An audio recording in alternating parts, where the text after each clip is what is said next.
one player who could disappoint. And when I say one, I'm talking 12. Of course, you have more that can disappoint than exceed expectations. No, I have Um, 6. I had an equal number for each, but you have some too. all right. How about this one? One player who could disappoint. It's not gonna be bad. As Debo Samuel, and I think I it's haven't because listed down too. Let's talk yeah, I about think it. that was the most clear cut to me Yeah. because he's not gonna be a running back, right? We assume, we presume, we think, right? Yeah. He showed up. That's why they draft Tyrion Davis Price. That's why you have a Ray McLeod. Maybe they split that type of duties of what you had for a Debo Samuel.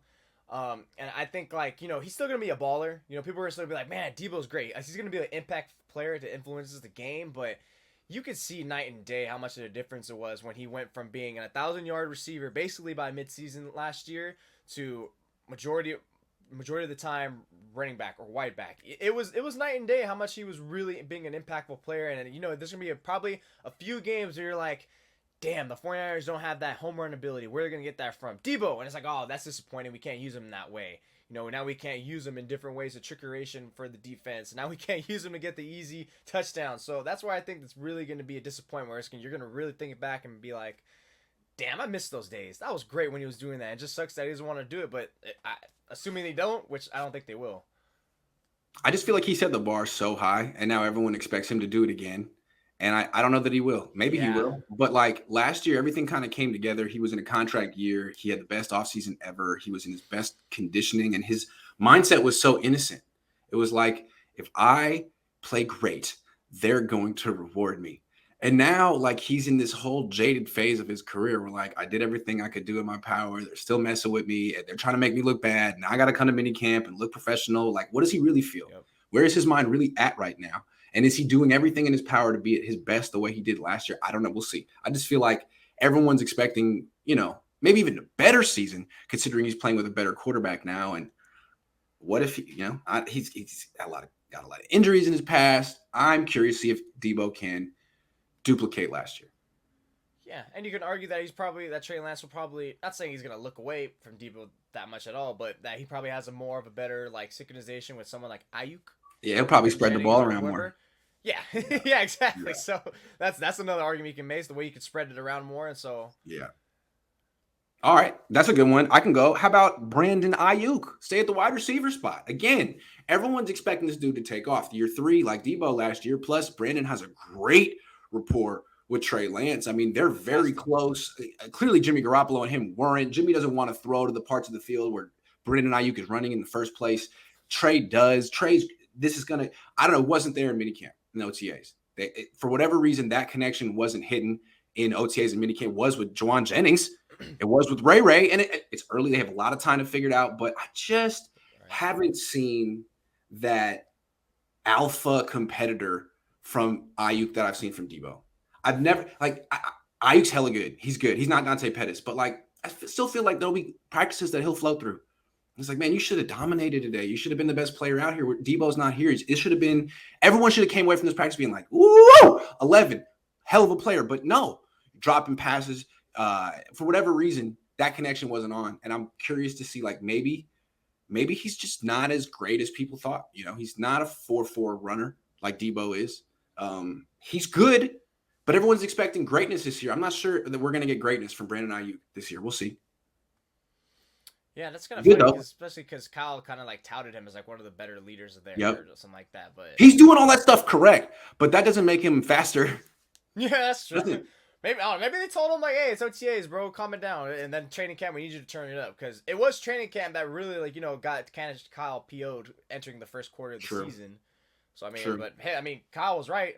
I was wrong. I said play the kid more, and then sure enough, he turned. I'm not questioning Ayuk's professionalism or work ethic or practice habits. No. I just think he should. I'm questioning the final product, and of course it's just practice. But dude, Jennings just tore it up, man. Come on. Yeah, and at this moment, it's I'm not feeling a little too hot. Let me see. You're going against Ambry Thomas, man. Come on, dog. Tear it up. Don't drop the ball. Sorry. No Castro Fields. Next one. Who you got? Disappointment, and I know you have possible disappointment. Possible disappointment. Possible disappointment. Shoot, I think you have this one. No, I know you have this one. Talanoa Hufanga. Yeah. I'm Oh yeah. pretty sure you have that Oh yeah. one. This guy Um, is might be the biggest one and for possible. this point, I think it's because versus exceeding expectations and being a disappointment, I'll lean more towards the side of being a disappointment.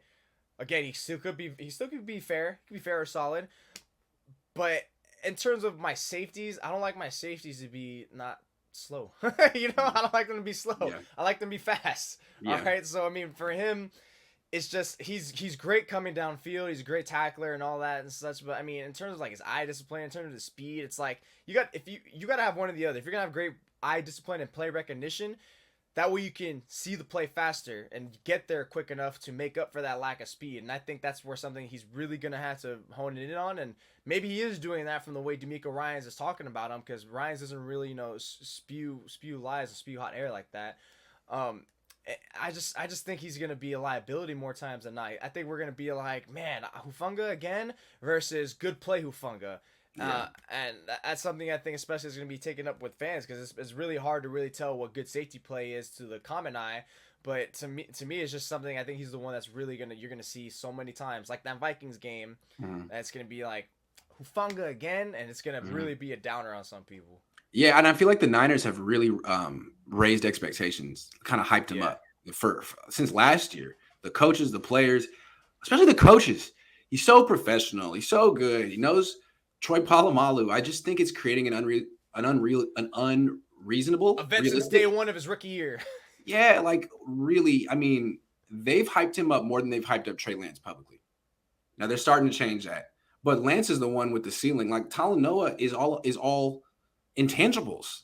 It's not like, oh well, once he puts it together, he's gonna be great. Like he's not super fast. He's gonna be out there playing on instinct, and maybe it'll work and maybe it won't. But Yeah. I just feel like people are thinking that he's gonna be this major upgrade over Tart. I'm not sure he will be. No, he's not gonna be an upgrade at all over Tart. The only upgrade is that he'll be more healthier. That's it. That's all he's got Yeah, over Tart. yeah, In terms of instincts, you want a player with that instincts, but you also still want like some other nice physical unique traits that he has. I mean, we touted about Trey Lance all the time. Like he's got arms, got mobility, and it's like Hufanga just looks like any ordinary safety. You just hope that maybe he can get. Maybe I'm just not seeing it enough because he hasn't been out there too much. But I'm selling it. I lean more towards he'd be disappointed than actually exceed. Okay, I got another one on the defense. Nick Bosa. Oh, And I'm not saying he will be a disappointment, because when he plays, he's not a disappointment ever. right. But my Just question with him is, disappointing, right? huh? Just like my point with Debo Samuel, just a Yeah. little disappointing. Doesn't mean he won't be good. Well, my question is his durability, because the thing with with Nick Bosa is he'll play a season and be great, and then he'll miss an entire season. I mean, he's had this pattern going back to like high school or at least college, and I just want to see him have a second year in a row where he's healthy. And I think like just because he was healthy last year, everyone's expecting that those issues are totally done, or maybe they were 3 isolated freak incidents. I don't know. Hopefully, I'd like to see him put this to bed and have this be a non-issue. But he hasn't ever really had back-to-back seasons. I'm not going to say elite seasons. He's never had back-to-back seasons. So this would be a big step for him. And I think it's part of the reason why he probably won't get the extension this offseason, because I think the Niners would like to see him do it. And I think he knows that once he does it, you can't say anything about him anymore. That he'll just be the highest paid non-quarterback in the league. Oh yeah, he's definitely gonna. If I would push against. You know what? That's a fair point, because 2020 gone. 2021, yeah, let's see him pull it together, and that's probably another reason why the 49ers haven't really tried to do extensions. Although if you're Nick Bosa's camp, you're putting your phone on and you're throwing it in the ocean. We're not calling you because we're confident we're gonna be healthy and ball out, and we want to exceed Aaron Donald's contract. Which, if Bosa is healthy and has a replication of last year's dominance, he's gonna beat that contract. Someone else is already gonna beat it again. But yeah, that's a solid. And there's not a lot to say with Bosa. It's just to be like, hey, remember that this guy has like a terrifying injury history. I'm just saying, don't discount that. But okay, that's enough. That's all you really got to say about him. Anyone else? Yes, disappointing. There was someone. How about disappointing is gonna be maybe like Ambry Thomas, I think. Okay. In terms of, are we really gonna see him on the field? I don't know. Are we gonna see him on the field? I mean, Maybe I think not. the only way you see him on the field is what Mosley gets injured, or they say, all right, let's kick Mosley in the slot. Right. Which again, I'm not sure the Niners are too keen on that. I mean, Right. maybe they will because they love play. Like I said, they have an infatuation of throwing in players. It's a player out of position that they're not used to, and I don't like Mosley in the slot. Why? They Why didn't take give someone? Mosley any slot reps in OTAs and minicamp. So And to your point, I that's think, another yeah, telltale sign yeah. too. So I mean, please keep him away from there. I There's mean, no cross training going on right now. no, don't do No. that. I personally, I understand have your three best corners out there, but don't ruin one of your high level ones just to get some type of average That's a play good from point. your outside and your That's a good slide. point. You're really kind Yeah. of diminishing what you have there. You're better off making it up through some other formations, Yep. or some form or fashion, whatever. But yeah, I think Ambry Thomas is going to be disappointing because you're going to look and see where's his playing time.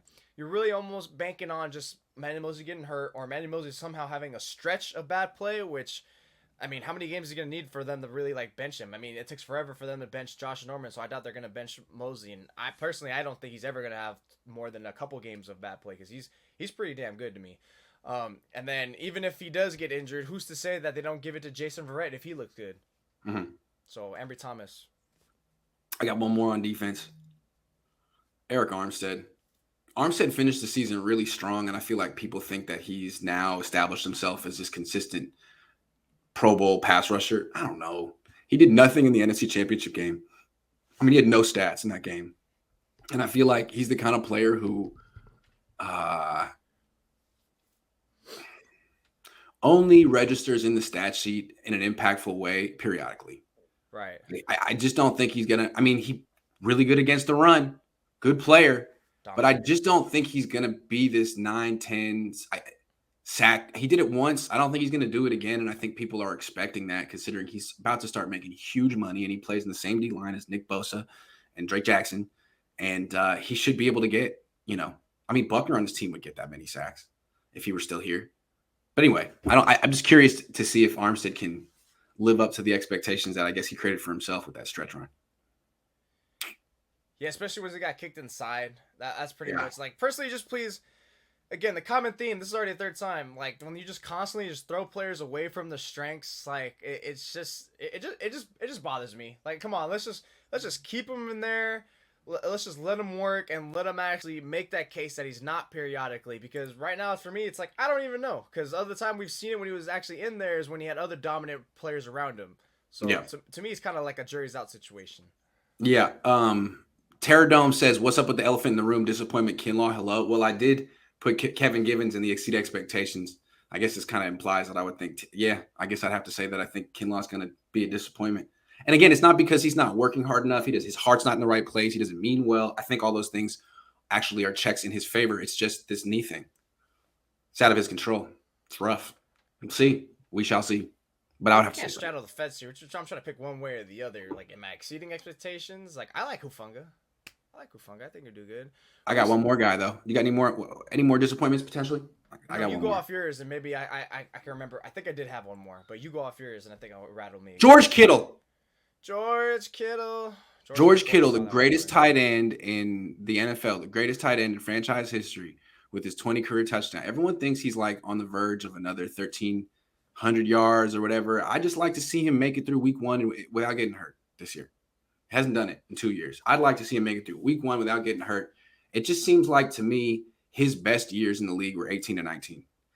The last 2 years, 2020 was a disaster. Last year was good. I thought last year was a good season considering he was hurt. He didn't get to 1,000 yards, but he had a good year. I'm curious to see if he can even match what he did last year. I'd like to see that. I don't know. He doesn't have Jimmy Garoppolo throwing the ball anymore. You got Trey Lance spreading it out a little bit more. I think – like if you have George Kittle in your fantasy league and your dynasty league, you might be this year. It might be a bad year for you. Oh my God, you don't get my cousin started about that thing. Talking about why did I trade for Kittle? All this. Maybe you can get extra fantasy points for his blocking though. Yeah, we're gonna start incorporating blocking pancakes. Where you get a point where he gets a pancake, or when he does like a headbutt on a block. There you go. Yes, we'll count that. Yeah. Disappointing player. I think. Man, I think I always pick on this guy, Mike McGlinchey. I just don't. I just don't. I'm with you. I think our trend, me and you, so far has been like coming off an injury of players of their history, and we're using it against them, which it's like it's fair. It's like, dude, like you're coming off a torn quad. Are you gonna be able to like do well, kick stepping and continuing to get back while you're also holding on brunt force of edge rushers. He wasn't even great before this injury. And you weren't great before that injury. Yeah. I mean, you were solid as a run blocker, but premium offensive tackles are pass protectors. And the thing is, like I said, it's not like he gets beat every single down. It's not like he's a turnstile. It's the time he is a turnstile. When you're a turnstile on the clutch or on critical downs, you become a liability. And we're supposed to feel confident because you coming off a torn quad. I don't know. I'm falling on that one. I have little faith in him. I think he'll be okay. I just think it's going to be like, man, we want more from McGlinchey, and especially in a contract year. I think he's capable of it. I think he's capable of seeing expectation and blowing us all out of the water. But to me, that's just a red flag. I just have everything red flags. So we're talking about fantasy. I don't draft players who have like injury history, something like that. I like to soul. I like to take the sure-handed, the one I know, the constant, without injury that I know I can rely upon. Not someone who's coming off a significant injury. Agree. And then last person that's not a player, Kyle Shanahan. Again, Kyle Shanahan, he's like, Niner fans think he's the greatest coach ever. Jack Hammer wrote an article. Love Jack Hammer. No disrespect to Jack Hammer. But Jack Hammer wrote an article the other day saying that Kyle Shanahan is the third greatest coach in franchise history right now. Better than Seifert, who won 2 Super Bowls. Like a lot of, and I strenuous in the most respectful way possible. Wow. I disagree with that. But a lot of people feel this way about Kyle Shanahan. Best play caller in the league. One of the best. It's like, whoa, the guy's never had back-to-back winning seasons in his life. And there's a lot of reasons to think this team might have a losing season. I mean, they gutted their offensive line. They have a new quarterback. It's like, let's see him have some consistency for the first time in his career. I'd like to see it. Everyone expects that he's going to do it. Every time he has a good year, everyone's like, boom, he's figured it out. He's going to do this the rest of his career. And then something happens. And it's, you know what I mean? Like, right. I just like to see him not have one of those down seasons that he always, typically, not always, but that's his pattern. Yeah, I think it's because like his body of work, like he really is like one of the better play callers in the game, and I think it's because, like you said, it's like his resume or whatever thing, he just can't put it together. It's like, great, we see the play calls that you do well, and then especially let me dive into the games. Like when he gets tricky or gets a little too cute on times, like how many times in 2019 or 20? I mean, I'm going back and forth in terms of years, but I remember, didn't he do like an end around to George Kittle went a couple times in the red zone where it's like, what are you doing here, man? What are you doing? I remember. Did you throw the ball to George? Is that against the rule? Yeah. No, it's just why are you giving an end around to George Kittle and then Jerick McKinnon on a wildcat one time against Seattle? Was that 2020 on 4th down? It's like I'm trying to understand why he does those things. But yeah, I get what you're saying. I still think he's one of the better play callers in the league.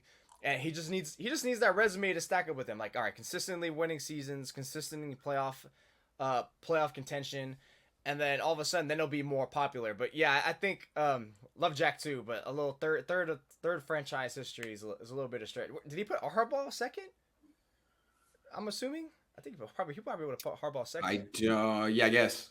I don't know. But either or, I could see. I definitely could see that. I don't know. I think this is gonna be the year where we really see Kyle Shanahan finally get what he wants. Sure, long as Trey Lance finds a little stride hitting.